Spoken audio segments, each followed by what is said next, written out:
Welcome back. We're here at McSwiney, Semple, Hankin-Birke, and Wood, and joining me now is Chief Jay Lyons of the New London Fire Department. Thanks for joining us. Thanks for having me.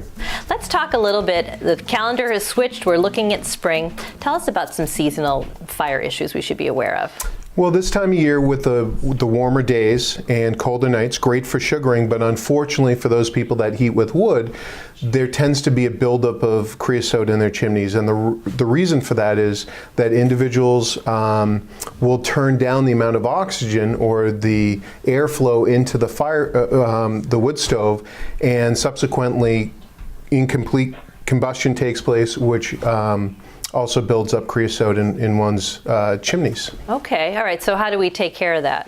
So the best thing to do is to make sure your wood is dry, but also not adding so much wood in the mornings, and also this time of year making sure if you burn a lot of wood to have your chimneys cleaned.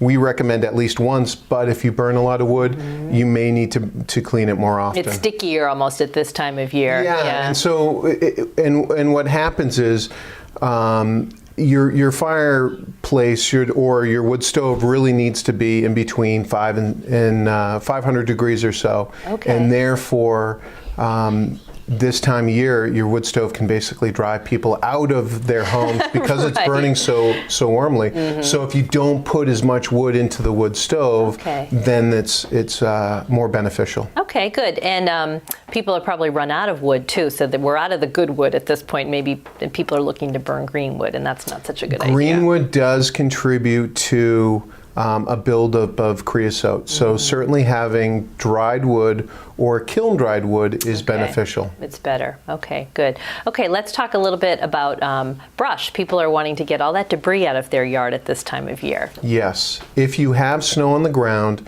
burning permits are not required. However, we still ask people to call 526-2627 to make sure that they let people know, or the dispatchers know that you're going to be burning your brush. And the issues that we have, people drive by, they see smoke coming from the backyard or the back of an individual's house. Yes. The last thing we want to do is to have someone call in a building fire or a reported fire and have it just be someone burning brush. Right. There's still the same rules and regulations are pertinent as far as making sure that things aren't larger than 5 inches in diameter, and it needs to be brush. It can't be painted wood or other materials that aren't permitted. If you go to New London Fire Department's website, the nlfd.org, we have an update every day about burning conditions, especially when the snow's off the ground, to let people know if it's suitable to burn or not. Okay, that's great. And then let's talk a little bit about ice. It looks like it's still safe out there, but that won't be the case for long. Yeah, very, very cold winter this year. There's still a bunch of bob houses out on the lakes. People are still out there enjoying the winter time.